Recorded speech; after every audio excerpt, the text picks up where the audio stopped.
Saudações, ouvintes!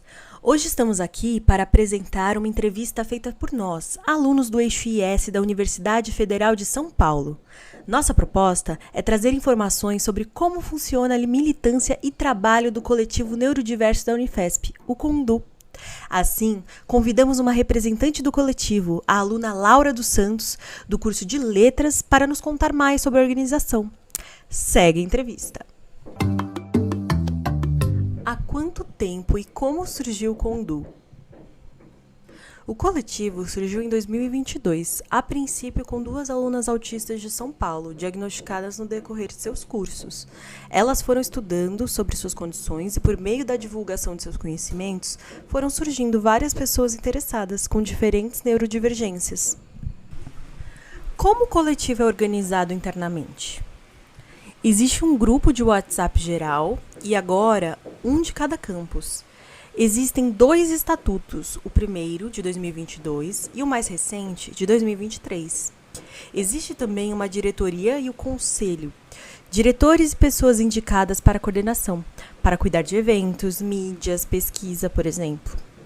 Qualquer pessoa que demonstre interesse pode fazer parte da estrutura. Além disso, contamos com a presidência e a vice-presidência, secretário-geral 1 e 2, tesoureiro 1 e 2. E esse grupo é uma chapa eleita. Quais perfis de pessoas o CONDU abrange? Qualquer pessoa neurodivergente com ou sem laudo de neurodivergência e ou deficiência. Como foi a recepção do coletivo por parte da comunidade universitária? Apesar do crescimento, ainda enfrentamos dificuldades significativas, pois não contamos com o apoio dos estudantes, da coordenação e da própria reitoria. O movimento estudantil também não nos oferece suporte, tornando a nossa luta ainda mais solitária. O CONDU se organiza para coletar pautas e fazer denúncias que são levadas para a direção. E o retorno que temos nos mostra que é impossível sanar as necessidades que já estão reconhecidas pela própria Constituição e, no caso da Unifesp, na própria política de acessibilidade e inclusão da universidade. Como se dá a recepção de demandas diversas dentro do coletivo? Além de receber as demandas dos alunos da própria comunidade unifespiana, o CONDU é formado por pessoas que vivem essas necessidades na pele. Então, as próprias pessoas do coletivo trazem demandas bastante pessoais. Em quais projetos vocês estão trabalhando no momento? O coletivo está desenvolvendo pesquisas sobre neurodiversidade para trazer dados concretos ao público, aumentando a visibilidade e dando maior voz ativa aos alunos. Além disso, estamos conduzindo campanhas para regime domiciliar e acessibilidade, pois muitos estudantes neurodivergentes e com deficiência enfrentam dificuldades de locomoção para frequentar a universidade. Vocês têm contatos com outros coletivos?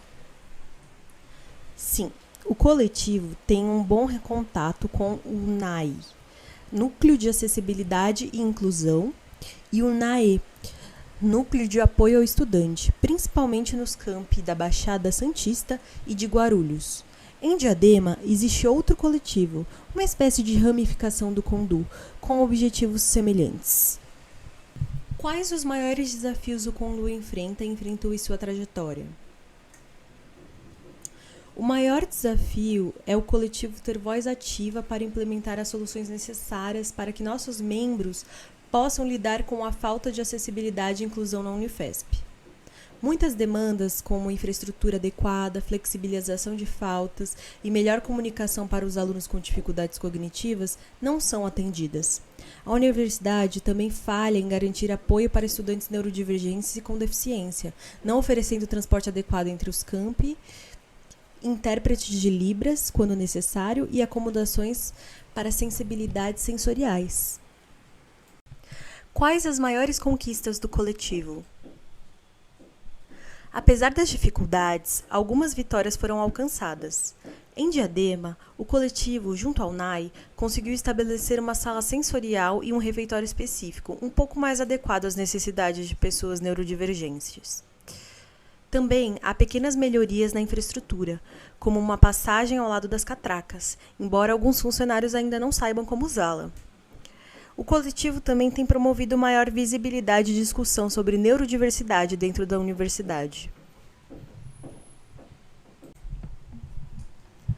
O contato com a universidade, como por exemplo administração, coordenadoria, reitoria, é efetivo? Como é a relação de vocês com diferentes setores que representam a universidade? O contato com a administração da universidade é bem difícil. Muitas demandas são ignoradas pela própria direção, e quando tentamos comparecer às reuniões com a reitoria, já tivemos dificuldades porque eram presenciais e não havia acessibilidade para todos. A reitoria alega que muitas demandas são impossíveis de serem atendidas, apesar de já estarem previstas por leis, como no Estatuto da Pessoa com Deficiência. A pró-reitoria também não cumpre sua própria política de acessibilidade e inclusão. O que falta para que a universidade seja um ambiente acolhedor para a comunidade neurodivergente?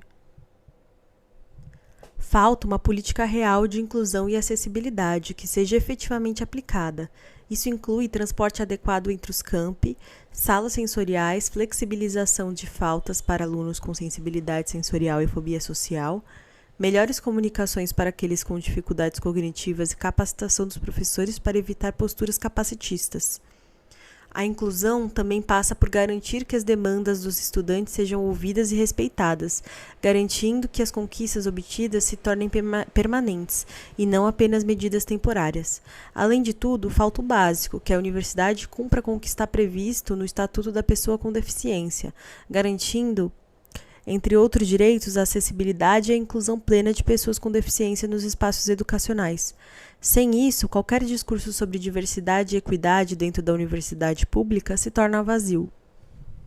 Muito obrigada a você que nos acompanhou até aqui.